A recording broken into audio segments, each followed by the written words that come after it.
So if you're looking for some cute little fun giggles or chuckles, you might want to pick up an old Looney Tunes number 39 issue from 1981. On the front cover, it got a cover that has nothing to do with any of the stories inside. But that was kind of common back then. Inside, we do have some stories like Elmer's predicament, where his aunt, who's rich, is coming to visit, and he has to have a happy wife.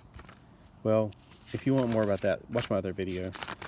In this one right here, we have A Frightful Flight with Daffy Duck. I did another little video on that one. And then I decided these are so short, I'm just going ahead and wrap it up in another video. So we got Yosemite Sam treasure dunking. Well, he is unable to find the treasure with that one treasure map. He's going to go down in a soup, but they're too big for him. So he goes down in one of these diving bells. Well, of course, Sylvester's not paying attention. He's just going to let him go on his little perilous ways where he's got to go through all these little adventures to get back. When he finally finds the treasure chest, they're empty. So he makes up for it by just deciding to use the diving bell as a swimming pool. And, of course, he can use it for the other half for a bait tank. Yeah, it wasn't that funny. That's another reason I didn't want to make a video of just it by itself. And then Superbird, Tweety is watching a cartoon, gets an idea that he's going to make Sylvester afraid. It didn't work because Sylvester's not afraid of him. But then he decides he's going to try to make him afraid. It still doesn't work. Then he's got an idea when he just gives up on this. He gets the dog involved. So, he gets super strength suddenly because, well, it's the dog's hand. So now Sylvester is afraid, and he does what the cartoon character did, run into a tree. Porky Pig and Old Jobber. Well, Porky Pig keeps on getting bills, and he can't seem to understand how he's going to ever make money to pay these bills. Oh, I know that feeling. Well, anyway, so he's going to have to take a day job, or a night job, to support his day job. And during the process, he falls asleep because he's just so tired from working at a gas station all night. And so now he's been demoted to actually working at night for the company as a night watchman. During the night, he's working around, and he's still so tired. He falls asleep, turns the computer on, makes quite a mess.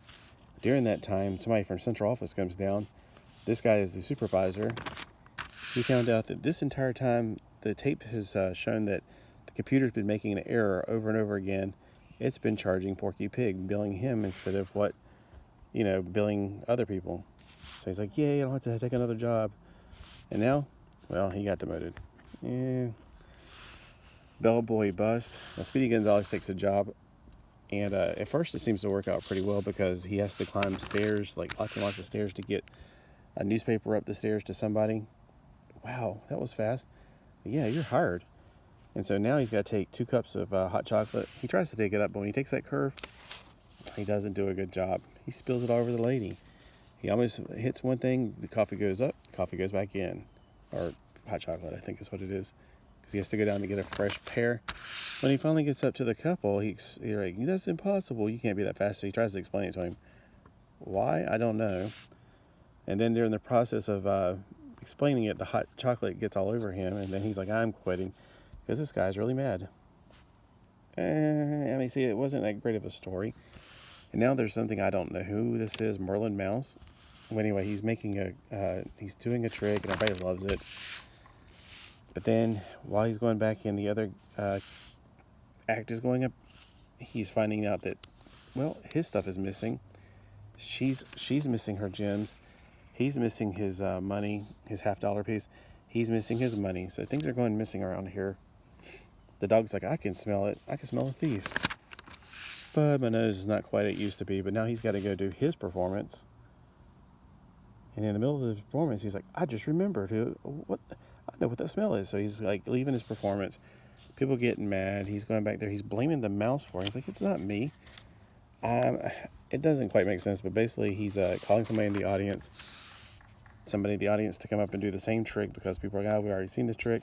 The guy gets in there, and he's so big, he makes the bottom break out of it where the hiding place for the hiding place for him. There's a midget there.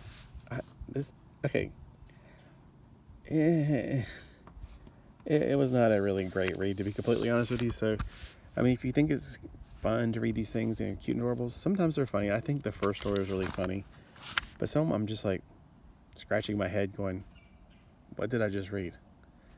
So overall, I mean, the art's, it looks like the cartoon. The comics were, some of them were well written, some of them were like meh. Like the one with that one right there, that was good. The other ones, not so much. And I think it seems like most of them were written in 1981, but they do have 1970 and 1962, which means one of these stories is, or two of these stories is older at least. But every time I looked down, I kept seeing 1981. So anyway, let me know if you ever get around to reading Looney Tunes, or if this is something you pick up.